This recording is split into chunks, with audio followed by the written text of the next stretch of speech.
صحابہ کرام رضوان اللہ علیہ مجمعین نے حضور سے ایسی محبت فرمائی کہ جس کی مثال ہی نہیں ملتی۔ مرد تو مرد تھے، عورتیں بھی کسی سے کم نہ تھیں۔ اپنے مال و جان، ماں باپ اور اولاد سے بڑھ چڑھ کر حضور سے محبت فرماتے تھے۔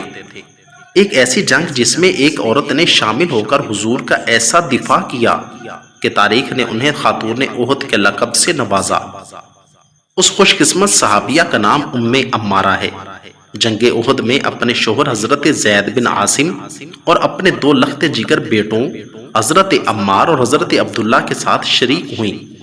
جب کفار نے حلہ بول دیا تو یہ حضور کے پاس آ کر حضور پر حملہ روکنے والے صحابہ میں شامل ہو گئیں۔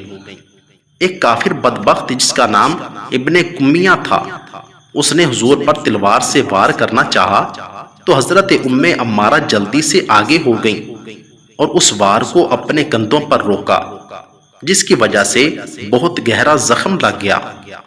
ام عمارہ نے پیچھے مڑ کر دیکھا، ابن کمیہ پر اس زور سے وار کیا، قریب تھا کہ وہ دو ٹکڑے ہو جاتا، لیکن اس نے دو زرہ پہن رکھی تھی جس کی وجہ سے بچ نکلا۔ ام عمارہ کے جسم پر 13 زخم لگے۔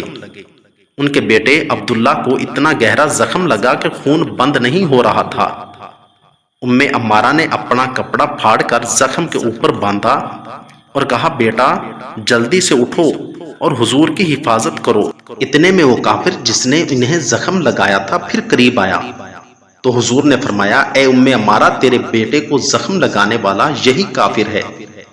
حضرت ام عمارہ نے جلدی سے چپٹ کر اس کی ٹانگ پر اس قدر زور سے تلوار سے وار کیا کہ وہ گر پڑا اور چل نہ سکا اور سر کے بل کھسکتا ہوا بھاگا۔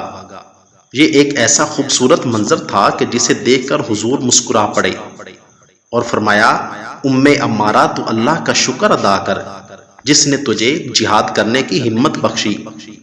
ام عمارہ نے موقع کو غنیمت جانا اور دل کی حسرت ظاہر کی کہ آپ صلی اللہ علیہ وسلم دعا فرما دیں کہ جنت میں ہم لوگوں کو آپ کی خدمت گزاری کا موقع مل جائے۔ حضور نے اس وقت ام عمارہ، ان کے شوہر اور دو بیٹوں کے لیے دعا فرمائی کہ اے اللہ، ان سب کو جنت میں میرا رفیق بنا دے۔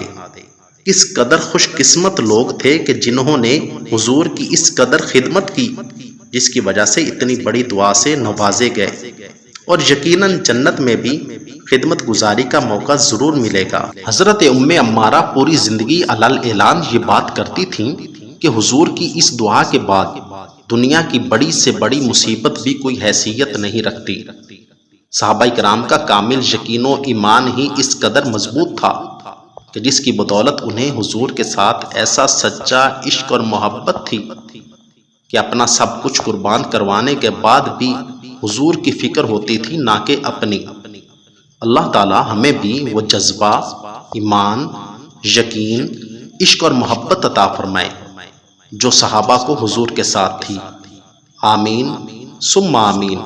اگر آپ کو میری یہ ویڈیو اچھی لگی ہو تو ویڈیو کو لائک، چینل کو سبسکرائب اور ساتھ دیے گئے بیل آئیکن کے بٹن کو ضرور دبا دیں تاکہ ہماری آنے والی ہر ویڈیو آسانی کے ساتھ سب سے پہلے آپ تک پہنچ سکے۔ شکریہ، والسلام۔